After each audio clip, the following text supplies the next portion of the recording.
नीलमणि झील की वो रहस्यमयी यक्षिणी, जिसके बारे में कहा जाता है कि वो झील के पास से गुजरने वाले हर युवकों को अपनी खूबसूरती के जाल में फंसा लेती थी। और अगले दिन झील के पास उस युवक का शव मिलता था। चंद्रकोट राज्य के राजकुमार आरव एक दिन शिकार से लौटते वक्त नीलमणि झील में कुछ रहस्यमयी और अनोखा देख लेते हैं और उनकी मुलाकात हो जाती है उस रहस्यमयी यक्षिणी से।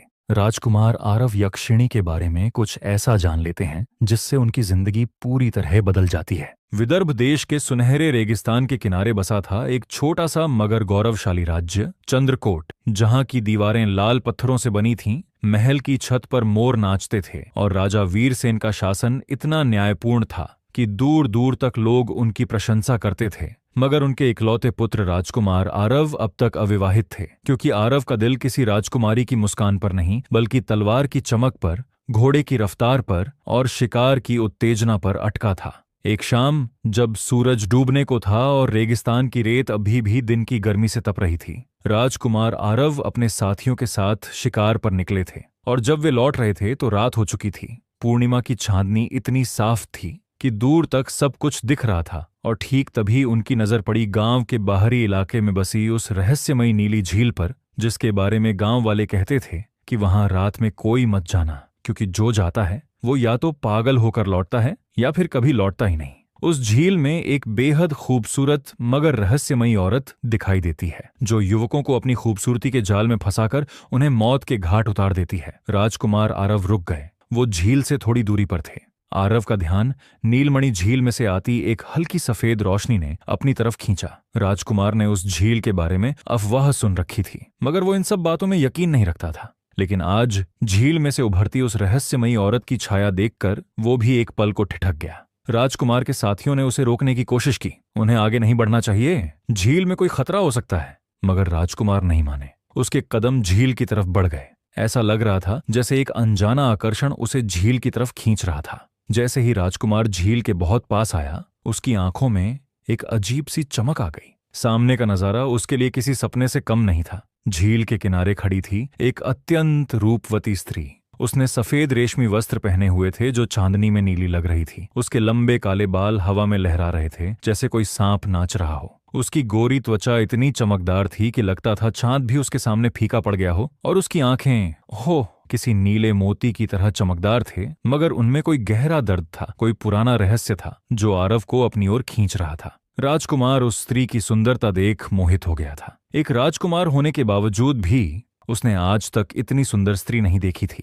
एक अजीब सी भावना से उसका दिल धड़क उठा था। उसने अपने हाथ बढ़ा, जैसे ही उसे छूना चाहा, वो स्त्री हवा में घुल गई। न कोई आवाज, न कोई छाया, बस एक ठंडी हवा। राजकुमार ने आसपास देखी, मगर वहां कोई नहीं था। वो थोड़ा निराश हो गया, मगर उस सुंदर स्त्री की छवि उसके मन में बस गई थी। उसी के साथ वो राजमहल वापस आया, मगर उसे चैन कहाँ था। उसके मन में उस सुंदर स्त्री से दोबारा मिलने की चाह घर कर गई थी। अगले दिन रात होते ही राजकुमार आरव फिर उसी झील पर पहुंचे, इस बार अकेले, बिना किसी साथी के, क्योंकि उन्हें लगा कि वो स्त्री सिर्फ उन्हें ही बुला रही है। और इस बार वो स्त्री फिर दिखी थोड़ा दूर, झील के बीचों बीच पानी पर चलती हुई। उसके पैर पानी को छू रहे थे, मगर लहरें नहीं उठ रही थीं। और वो बोली, तुम फिर आ गए, क्या तुम्हें डर नहीं लगता? उसकी मधुर आवाज राजकुमार आरव के कानों में जैसे संगीत के तार छेड़ गई हो। राजकुमार ने कहा, डर लगता है, मगर तुम्हारी नीली आंखों का आकर्षण मुझे यहाँ खींच लाता है। राजकुमार की निगाहें उस सुंदर स्त्री पर टिकी हुई थीं। उस स्त्री ने पहली बार किसी की आंखों में अपने रूप के प्रति कोई लालच नहीं देखा। वो भी एक पल को शांत रह गई, फिर एक गंभीर स्वर में बोली, सावधान राजकुमार, कहीं तुम्हारा मेरे लिए ये आकर्षण तुम्हारी मौत की वजह ना बन जाए।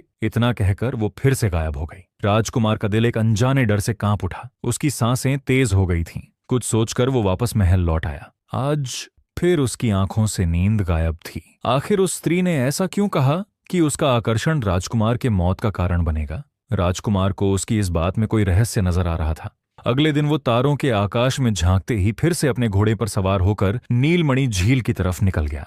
वो रूपवती स्त्री झील के किनारे बैठी थी। उसका रूप बेहद ही अनुपम और अनूठा था, ऐसा जैसे चंद्रमा का कोई दिव्य प्रकाश हो। उसका सुंदर और आकर्षक शरीर नीले रेशमी वस्त्रों से लिपटा हुआ था। आंखें गहराई लिए हुए थीं, जो झील के पानी पर गड़ी हुई थीं। मुझे लगा नहीं था कि मेरी चेतावनी के बावजूद तुम यहाँ फिर से आओगे, उस स्त्री ने राजकुमार की तरफ देखे बगैर ही कहा। राजकुमार उसके थोड़ी दूरी पर बैठ गया और उसकी तरफ देखकर बोला, हे देवी, तुम कौन हो और इस झील में क्या कर रही हो? मेरे बारे में जानना तुम्हारे लिए घातक हो सकता है राजकुमार, उस सुंदर स्त्री ने अपनी मधुर आवाज में कहा। राजकुमार आरव ने उसके दैवीय चेहरे की तरफ नजर गड़ाए हुए कहा, मैं तुम्हारे लिए हर खतरा मोल लेने को तैयार हूं। जैसे ही उसने राजकुमार की बात सुनी, उसकी खूबसूरत आंखों में एक चमक सी आ गई।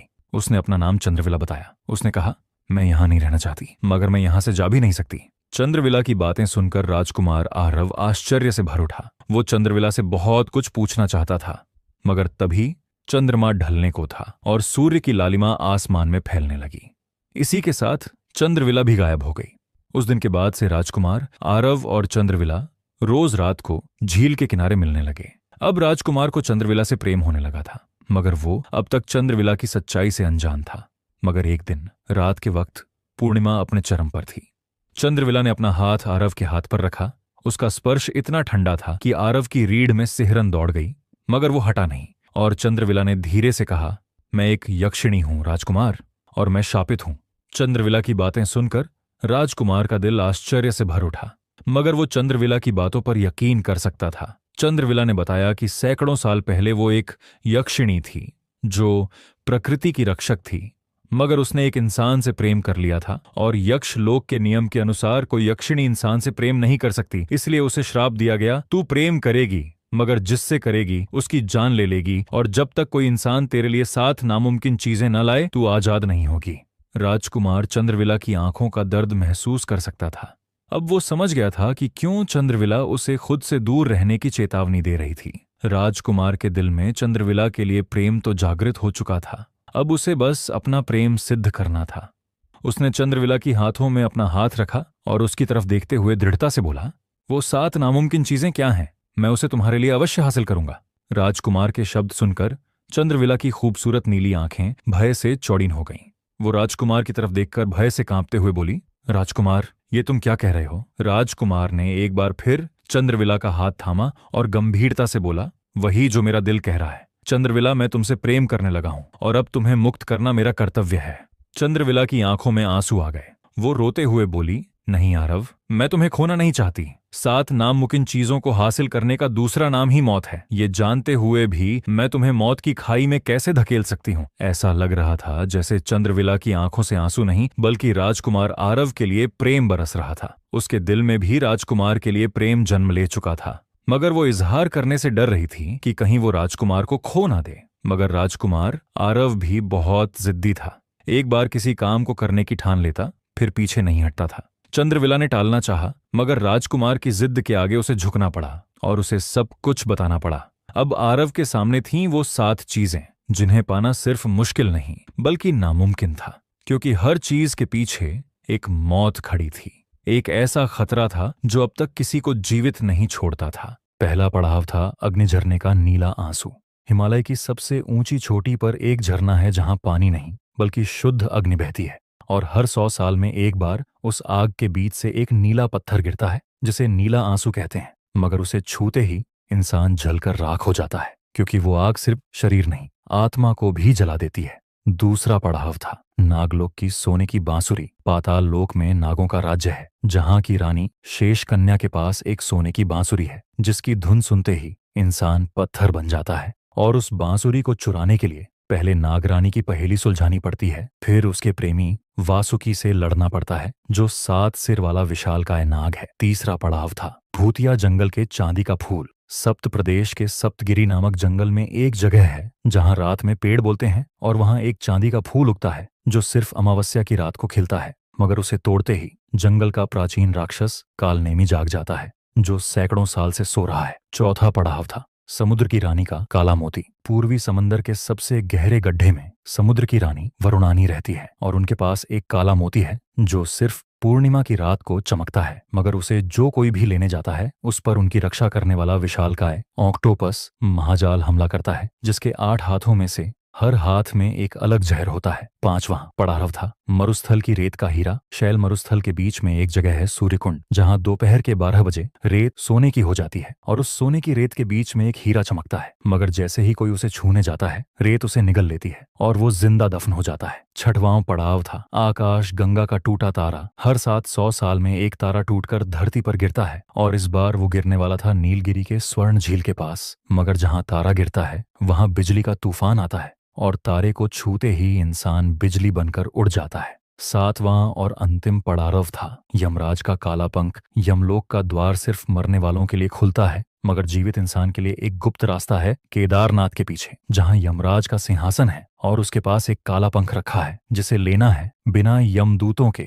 पकड़े गए। चंद्रविला ने उन 7 दुर्लभ चीजों के बारे में राजकुमार को बताया। फिर एक गहरी सांस लेते हुए बोली, आरव, तुमने ठान ही लिया है तो मैं तुम्हें रोकूंगी नहीं, मगर ध्यान रहे अगर तुम एक भी परीक्षा में असफल रहे तो उसका अंजाम सीधे मौत है। आने वाली पूर्णिमा तक तुम्हें इन 7 चीजों को हासिल करना होगा। अगर तुम असफल रहे तो मेरी आत्मा सदा सदा के लिए इस झील में कैद हो जाएगी, फिर मैं कभी मुक्त नहीं हो पाऊंगी। राजकुमार आरव चंद्रविला के चेहरे पर उसे खोने का डर साफ साफ देख पा रहा था। वैसे तो चंद्रविला खुद एक यक्षिणी थी, वो दिव्य शक्तियों की मालकिन थी। इसके बावजूद वो इसमें राजकुमार की कोई मदद नहीं कर सकती थी। तुम फिक्र मत करो, मैं विजयी लौटूंगा। मेरे प्रेम पर थोड़ा तो विश्वास रखो, राजकुमार ने आत्मविश्वास से भरे लहजे में कहा। राजकुमार आरव का ये आत्मविश्वास देखकर चंद्रविला को थोड़ी शांति मिली। मगर अगली पूर्णिमा के आने में सिर्फ 1 महीने का वक्त बचा था। इतने कम समय में उन 7 चीजों को हासिल करना लगभग नामुमकिन था, वो भी बिना किसी जादुई ताकतों के। आरव ने अपने आगामी सफर की तैयारी की। अपने पिता राजा को उसने बताया कि वो अपने एक मित्र पड़ोसी देश के राजकुमार से भेंट करने जा रहा है। उसने सिर्फ एक छोटा सा बैग लिया जिसमें उसकी तलवार, एक पानी की बोतल और चंद्रविला का दिया हुआ एक सफेद रुमाल था जिसकी खुशबू उसे हिम्मत देती थी। और वो निकल पड़ा अपने पहले पड़ाव की ओर, काली पहाड़ी, जहां उसे मिले एक बूढ़े साधु जिनकी दाढ़ी जमीन को छू रही थी और आंखें इतनी गहरी थीं कि लगता था सारी दुनिया का ज्ञान उनमें समाया है। राजकुमार ने साधु महाराज को प्रणाम किया। साधु ने कहा, राजकुमार, तुम जिस रास्ते पर जा रहे हो वहां से कोई जीवित नहीं लौटता, मगर तुम्हारा हृदय शुद्ध है, इसलिए ये लो सूर्य पत्थर,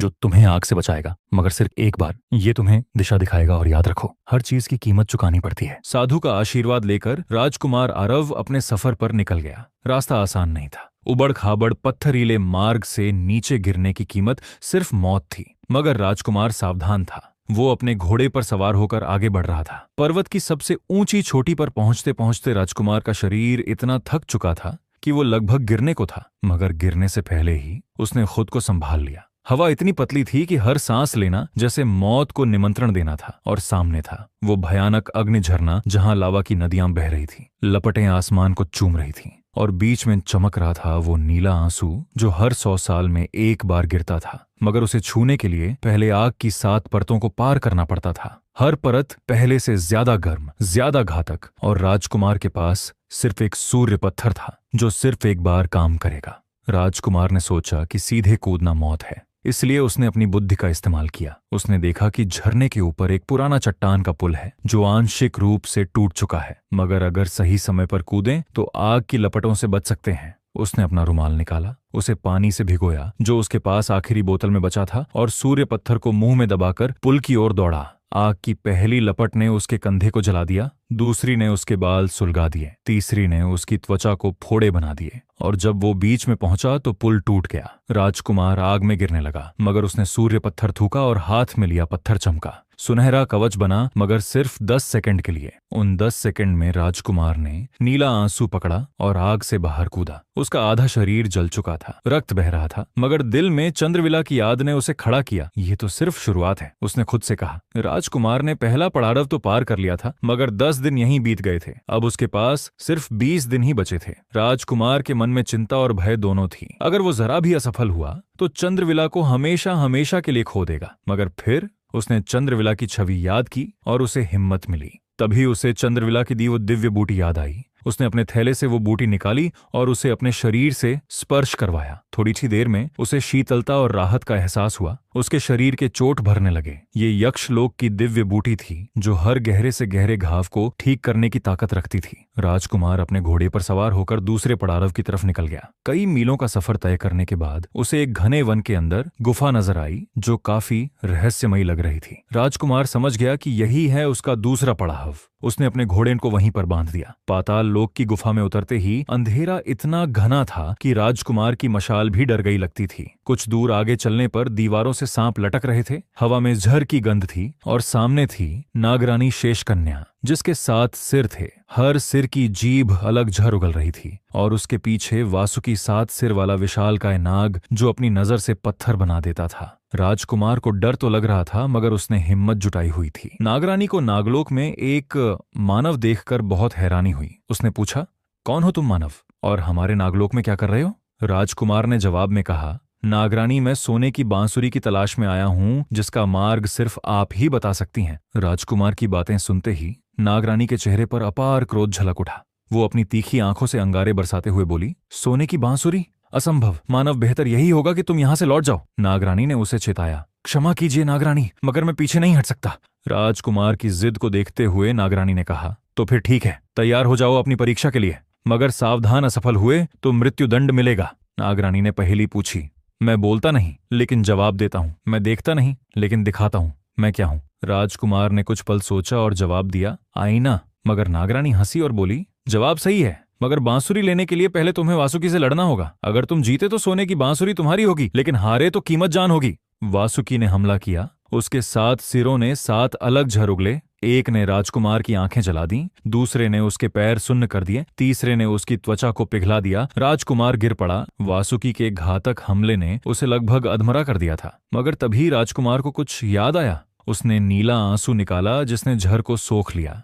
उनके थोड़ी दूरी पर सोने की बांसुरी हवा में चमक रही थी। राजकुमार ने पूरी ताकत जुटाई और वो बांसुरी हासिल कर ली। फिर उसने बांसुरी बजाई। धुन इतनी मधुर थी कि वासुकी सुन्न हो गया। मगर नागरानी ने अंतिम हमला किया। उसने अपना 7वां सिर राजकुमार पर फेंका। राजकुमार ने तलवार से उसका सिर काट दिया, मगर झर उसके रक्त में समा गया। वो कुछ पल के लिए बेहोश हो गया, मगर तभी चंद्रविला की छवि मन में उभरी। उसकी याद ने उसे जगाया। मैं मर नहीं सकता, क्योंकि वो इंतजार कर रही है। उसने खुद को घसीटा। नागरानी और उसके प्रेमी वासुकी को चकमा देकर वो बांसुरी लेकर भाग निकला।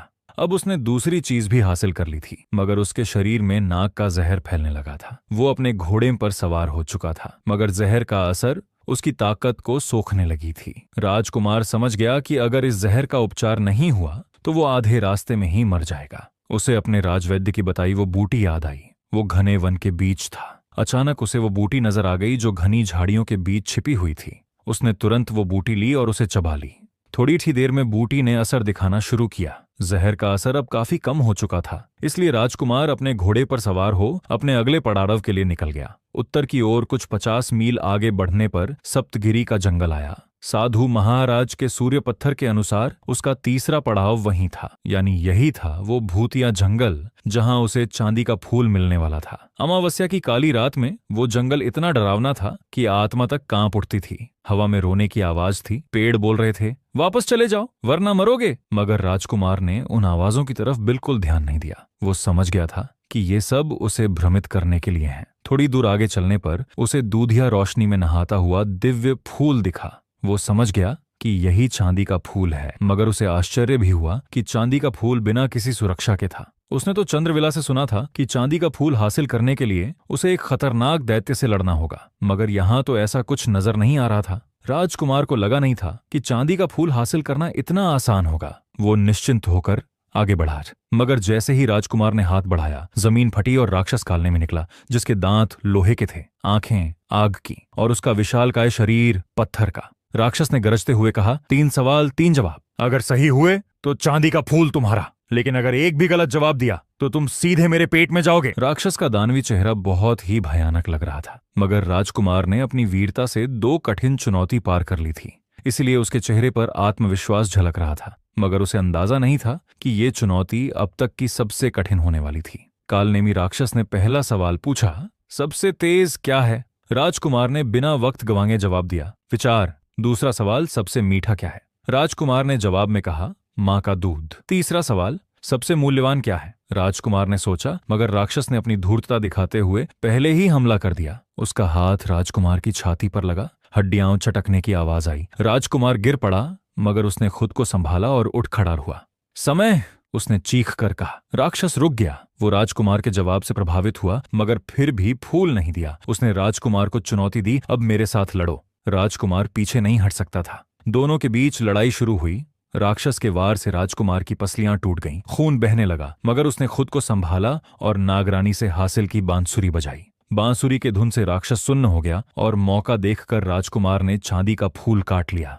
मगर जैसे ही राजकुमार वहां से भागने को हुआ, सामने चंद्रविला की छवि नजर आई। वो पहले से बहुत कमजोर नजर आ रही थी। ऐसा लग रहा था जैसे कोई उसकी जीवन शक्ति सोख रहा है। राजकुमार के मुंह से यकायक निकला, चंद्रविला! मगर तभी कालनेमी राक्षस गुस्से में गरजते हुए राजकुमार के पास आया। चंद्रविला की छवि गायब हो गई। राजकुमार समझ गया कि ये कालनेमी राक्षस की माया थी। मुझसे छल, अब अंजाम भुगतने के लिए तैयार हो जाओ। उसने राजकुमार पर एक शक्ति प्रहार की।